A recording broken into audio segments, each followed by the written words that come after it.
Hello, bakers. Welcome to Wisdom Wednesday. My name's Mark Floerke. I'm your Baked in Science podcast host and baker influencer for Bakerpedia. Hopefully, I can impart some wise words of wisdom to you today on this wonderful Wednesday.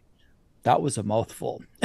Anyway, what I thought I would chat with you about today is freezing of yeast raised goods like croissants and Danish pastries. This is not all that uncommon, and it can be done fairly easily for the most part. And it all depends on how things are going to be handled afterwards and or how long you may need to freeze. One of the most important parts is, of course, it all starts in the beginning. The one thing we need to be aware of is how we are processing our dough. Some of the dough improvers for frozen dough are meant for a no-time dough process, in that it means you mix the dough or even undermix the dough, laminate it, process it, and then freeze it. And this will usually have slightly different texture characteristics, and of course also a slightly higher yeast level. And it doesn't have quite the same flavor as a fermented dough, in my personal opinion. Right?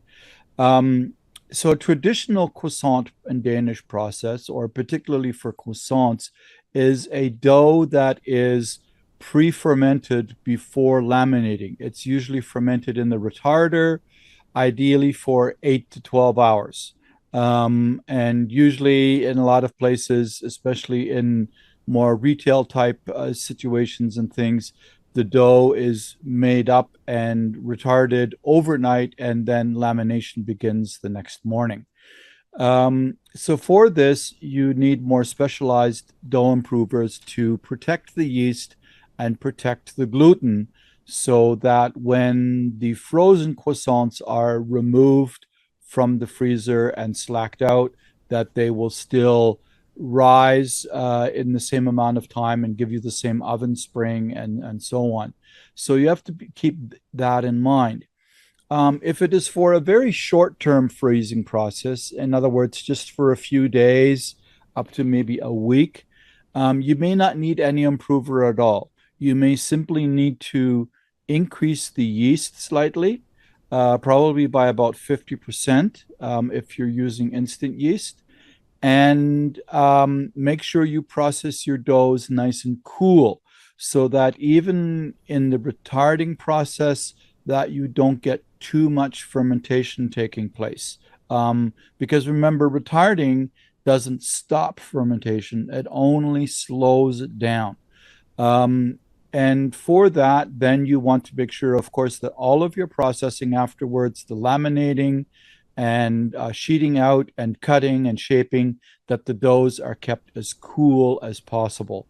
And then the important step after all of this is the freezing.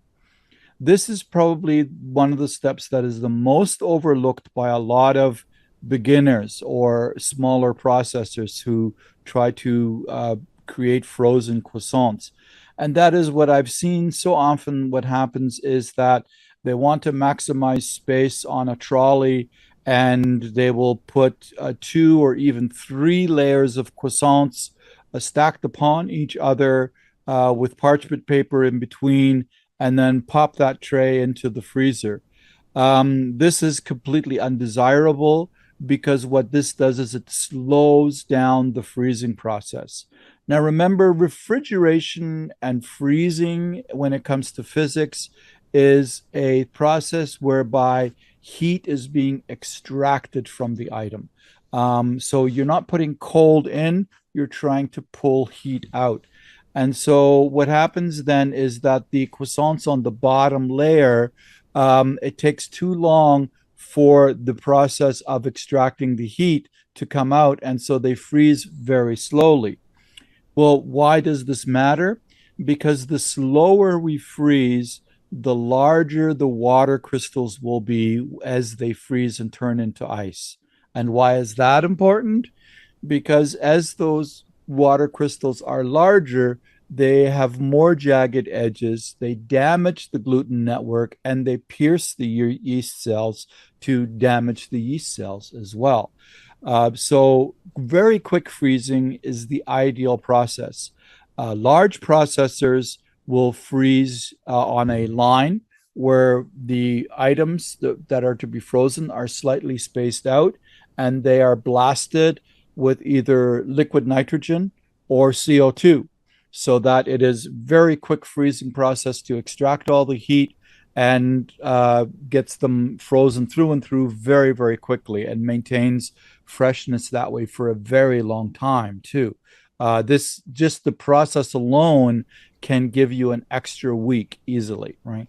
But if we don't have access to liquid nitrogen and CO2 or things and lines like that, is you want to space them out. They don't have to be huge spacing, but leave a little bit of space, enough that air can flow between them easily so that they're not butt up against each other.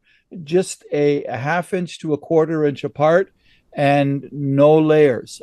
Space them apart. And this way, you're also getting them into the freezer much quicker. Now, if you have a blast freezer, a blast freezer, what it does is it moves air through the freezing chamber very quickly and is usually set at a lower temperature, like minus 40 Celsius, which also happens to be minus 40 Fahrenheit. That's where they kind of both meet. And then it freezes very quickly. And so then the process would be that you chill them down till frozen in a blast freezer, which might take only maybe 20 to 30 minutes, and then transfer them to a holding freezer where you are then processing them for packaging and so on. So that is one of the very popular methods to do. At the end user site, or if you are using them yourself from frozen, most places or operators will slack them out. That is to allow the croissants or items to thaw in the refrigerator, usually under cover, so that there is a minimal air movement passing over them to allow them to thaw without drying out, right? Because again, a refrigerator is cooling by means of extracting heat, so it needs to pass air over it. But we are using a cool environment to allow them to thaw, to allow essentially heat to go into it, right? So it's a different heat transfer that's taking place. And so they should be ideally covered with a plastic sheet or a lid if they're in a container. There are plastic lids, covers you can buy for the bun pans, and they work really well. I have used these myself in facilities in the past. Another method that works quite well in, like, say, a cafe, a small cafe or something that you might be selling to, if they don't have a proofer to then proof them after slacking them out, is to allow them to thaw and proof at room temperature. This generally takes about 6 to 8 hours. It is a nice slow process. You don't want to go much beyond 8 hours because you would lose your oven spring then. So you don't get that nice puffing with the visible flakiness of the croissant and or Danish pastry. I find 6 hours is ideal at a room temperature between 20 and 22 degrees Celsius. If you can keep your room cooler, let's say if your cafe is cooled overnight at 18 degrees, for example, if you're in a northern climate, and you could then leave them out easily for 10 hours. That might go a little longer.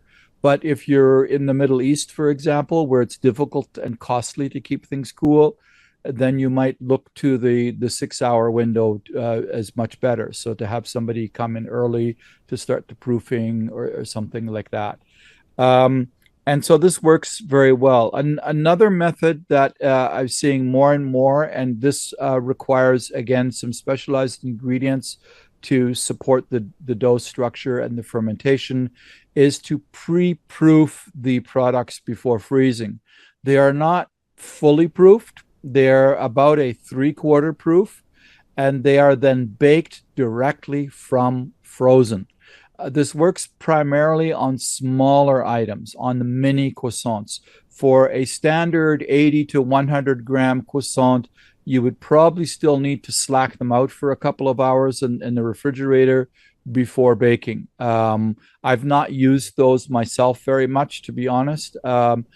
So you would have to check what other manufacturers are doing or do some product development testing yourself. But again, it's not a full proof, it's about a three-quarter proof.